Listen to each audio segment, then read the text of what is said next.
Hello everybody and welcome back to Odin's Movie Blog. I am the critic who is a cynic, and today we're going to be talking about a couple of things that this article right here covers. This is an article by our boys and buddies over at Cinema Blend by Mike Reyes. He says, the Star Wars cast is counting down the days to the release of Episode 9, and you can know and imagine that there are probably a lot of really great goodies in here. Not only just really great Star Wars news, or at least potentially great Star Wars news, because again, I feel that a lot of us are kind of just holding our breath at this point until Kathleen Kennedy is gone, Rian Johnson's gone, all those other people who are kind of just attacking the fans and just really destroying Star Wars in a lot of ways. We're going to be waiting until they're gone before we actually commit to Episode 9, but there are some potentially cool things that are going to be coming with Episode 9 that this article covers, but let's also dive into it and try and, take care of that spin that always likes to come with articles like this. So, there are some days that you just have to count down towards. Wedding days, holidays, and if you're a movie fan, the days to the next installment of your favorite series. I will say this, I have been a fan of, a lot of films and a lot of franchises.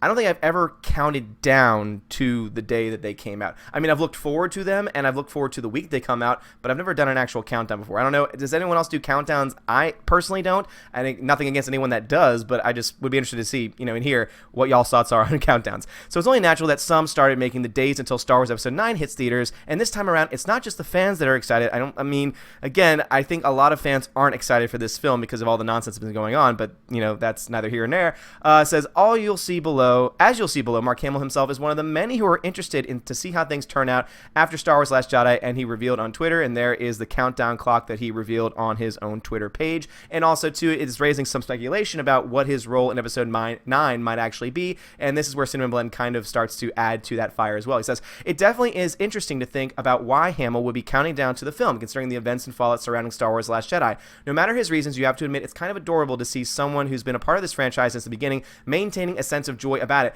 Well, doesn't really, again, just because someone posts something like this doesn't mean that it's creating a sense of joy. It could just be he was contracted to do so, or they paid him saying, hey, can you promote this film so that way people can start getting excited for it? I mean, there's so many reasons. I mean, I have no evidence of that whatsoever, but there's no real evidence that there's a lot of joy behind it either. So, again, I'm just trying to, play all sides here because I don't think that's quite enough to say that it's really a part of the joy. But again, I think that overall Mark Hamill is probably very happy to be in the franchise. I don't think he liked what Rian Johnson did with his character.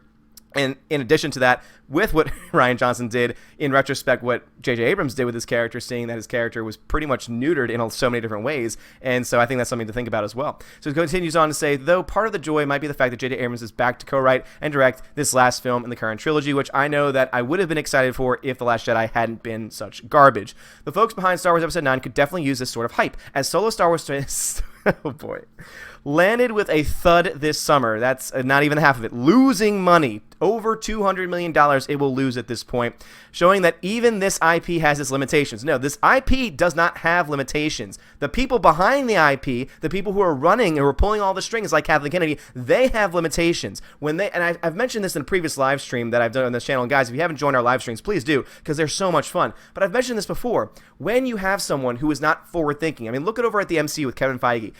They pretty much had a lot of what they were going to do planned years in advance. It's been 10 years, 10 years, 20 films, and they're still going strong. Look over at Star Wars, and it's like Kathleen Kennedy is just going from film to film to film, and is not really thinking a day ahead. And what you have this chaotic franchise that does not work, does not mesh together, and it really is schizophrenic in a lot of ways. And I do think that that's something that is worrying a lot of Star Wars fans, and is also angering a lot of Star Wars fans as well. And so to kind of just act like, oh, it's just a thud, and oh, the IP has limitations, it's like, that's not being very genuine, because it's the people behind the franchise. Star Wars has no limitations. Star Wars has infinite possibilities, infinite potential. If someone doesn't, just like if you were to give an MCU film at this point, like someone like Kathleen Kennedy, Rian Johnson, they would show you the limitations that they have to do something with an MCU property, but it doesn't actually limit the MCU, if that makes any sense. So it's the same thing here with Star Wars. So it's not, again, the intellectual property that has any limitations. It's the people behind it. And this is, once again, them shielding Lucasfilm, shielding everyone behind the scenes, especially for Solo, from any real criticism. And I'm just getting so damn sick of it, because it's just so obvious. Again, just using common sense, using reason, we know, oh, wait a minute, this is not actually really what's going on, but these people continue to act like it's not even that big of a deal. Continues on to say, not to mention there's the fact that mentioning Star Wars Last Jedi in the wrong company is bound to land you an earful. In most people's company, I would say, or at least a large portion, a large amount of people out there who are hardcore fans. Again, you can talk about saying people who like Star Wars. There's a difference between someone who's a hardcore fan, someone who's read all of the extended universe, someone who's seen all the films, who go day one, who are so excited to bring their families. Like, those are like the hardcore fans. I would say a majority of hardcore fans did not like The Last Jedi, and that's one of the many reasons why Solo did not make any money, because there's that whole business principle where 20% of your audiences creates usually 80% of your profit, again, because they're so passionate and they bring people, they buy everything, they go to see a movie multiple times, and Last Jedi took care of that. The Last Jedi kind of just destroyed that, which is why Solo ended up losing money. And so I do think it's interesting that they're, again, kind of just downplaying the movement, downplaying the Phantom Menace. I'm actually wearing that shirt today. They're downplaying it, and it doesn't make any sense. It really is just silliness at this point. All right, so it continues on to say, so turning one's thoughts to the more anticipatory side of the scale is definitely a welcome change from what has been raging through the fandom since last December. It seems like the hype engines for Star Wars' latest film are about to kick into hyperdrive any day now. Again, I don't think the hype engines are going to be very strong for this film. I'm sorry, it's not going to be there. Especially with the frequent J.J. Abrams collaborator Kerry Russell recently announced for the action-heavy role in the film. That sort of announcement feels like a teaser for an eventual floodgates worth of follow-ups that are bound to lead straight to Star Wars 9's publicity campaign, but there's also joy in the unknown as the fandom is left to theorize about Russell and the contents of Episode 9. Even Mark Hamill and his co-stars are probably wondering, possibly marveling, over whom Russell is attached in this current draft. Marveling? I don't think that's a correct word for that. I don't think anyone really marvels like, ooh, I wonder who she could be, and oh my goodness, I'm so excited. And Kerry Russell, it's like, look, I like Kerry Russell. She's very talented. I've gotten a lot of suggestions to watch The Americans because I hear she's great in that. And the big speculation at this point is maybe she's going to be Mara Jade, and I think that's where any excitement's going to be. But I've been talking to a lot of people who love Mara Jade, who love that character. Again, I'm not a huge Star Wars book person. I'm not really well-versed in the EU, but I know enough about the character to know that she is a badass and to know that a lot of people like her a lot as a character. And even those people who love her character arc are not very excited, especially since Luke Skywalker is no longer in the picture, because a big part of her story arc comes from her relationship with Luke Skywalker. And I feel that that is, again, something that is going to keep some people back. Now, could it be really cool to see her entered into the universe? I hear that she's, just again, a kick-ass character in the Star Wars universe, but at the end of the day, with the current people behind the project, with the current people producing the film, I don't really have high expectations, and a lot of hardcore fans don't either. A lot of hardcore fans are being very reticent, saying, I don't want this group to have their hands on Mara Jade. They do not want, they don't want her touched by Kathleen Kennedy and Rian Johnson and all these, knuckleheads over at Lucasfilm. They don't want those people. Again, we want to see those films. We want to see those characters out there. But at the end of the day, we don't want to see these people who are currently in charge getting their hands on it. So again, is there excitement? Yeah, because everyone really likes to see, again, most Star Wars fans are going to say, I want to see Mara Jade in a film, not with this crew though. And there again is and that hesitation that people are just ignoring at this point. There is a massive hesitation, and there is a very good chance that Star Wars Episode 9 will very much underperform compared to The Force Awakens. I don't think comparing it to Last Jedi would be very good, but I mean, if it underperforms The Last Jedi, that's when you have to go, oh man, this is, danger. This is film it's not going to hit $1 billion. And I really do think it's at this point. I don't think it's going to hit $1 billion at this point. Again, there are things that could change, that could eventually change my mind on that, but at this point, especially with the fandom right now, I just cannot see it breaking $1 billion. And it might not even do, Batman v Superman numbers. It might do more Justice League numbers, which would not be good for this film, since that they're going to be pouring a heck of a lot of money into it as well.